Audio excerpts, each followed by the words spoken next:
Hi అండి. ఈరోజు మీకు నాకెంతో ఇష్టమైన రొయ్యల ఇగురు ఎలా చేయాలో చూపించబోతున్నాను. అది ఎలాగో చూద్దాం. ఫస్ట్ రొయ్యలు తీసుకుని శుభ్రంగా కడిగి క్లీన్ చేసుకోవాలండి. ఈ లోపల నరం అనేది ఉంటుంది నల్లగా. ఇది ఇట్లాగా మనం ఇట్లా లాగితే వచ్చేస్తుంది. ఈ నరం తీసి కూర చేసుకుంటే హెల్త్కి చాలా మంచిది. ఎందుకంటే ఇప్పుడు ఉన్న రోజుల్లో ఇవి చెరువుల్లో మందులేసి వీటిని పెంచుతున్నారు. అందుకే ఈ నరం అనేది తీసేయాలి. ఇంకా ఈజీగా తీసుకోవాలి అంటే దీనిపైన ఇట్లాగా చిన్నగా కట్ చేసి టూత్ పిక్ ఏదైనా ఉంటే టూత్ పిక్ తో లాగితే ఈజీగా వచ్చేస్తుందండి. మీకు అలా ఈజీగా కూడా తీసేసుకోవచ్చు. మామూలుగా ఫ్రంట్ నుంచి కూడా ఇట్లా లాగితే వచ్చేస్తుంది. మీకు అలా కష్టం అనుకుంటే ఇలాగతి కూడా తీసుకోవచ్చు.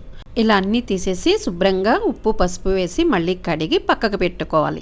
ఇప్పుడు కూరకి ఏదైనా గిన్నె తీసుకుని దాంట్లో నూనె వేసి నూనె కాగాక లవంగాలు దాల్చిన చెక్క వేసి వేగాక సన్నగా కట్ చేసి పెట్టుకున్న ఉల్లిపాయ పచ్చిమిరపకాయ ముక్కలు వేసి కొంచెం బాగా వేగనిచ్చి దీంట్లో అసలైనది ఇంగ్రీడియంట్ అండి ఉల్లిబొందు వేయటం వల్ల మనకి ఈ రొయ్యలు అనేది నీచు వాసన అనేది రాకుండా ఉంటుంది.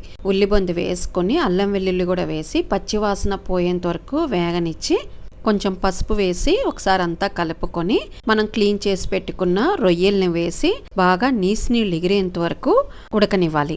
దీంట్లో నీసు నీళ్లు ఎగరటం వల్ల మనకి స్మెల్ రాకుండా ఉంటుంది అనమాట.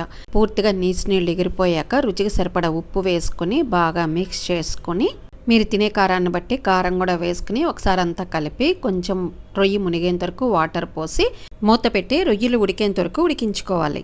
ఈ రొయ్యలు ఉడికేలోపు మనం మసాలా రెడీ చేసుకుందాం. మసాలాకి మిక్సీ జార్ తీసుకుని లవంగాలు దాల్చిన చెక్క ఇలాచి ధనియాలు గసగసాలు వేసి మెత్తగా పౌడర్ చేసుకోవాలి. మెత్తగా పౌడర్ చేసుకున్నాక దీంట్లో పచ్చి కొబ్బరి ముక్కలు వేసి కొంచెం వాటర్ పోసుకుంటూ మెత్తగా పేస్ట్ చేసుకోవాలి.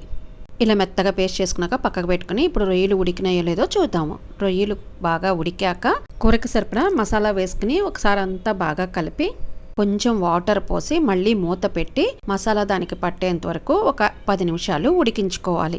10 నిమిషాల తర్వాత ఒకసారి కూర అంతా బాగా కలుపుకొని ఒక 5 నిమిషాలు అలాగే మూత తీసి నూనె పైకి తేలేంత వరకు ఉడికించుకోవాలండి.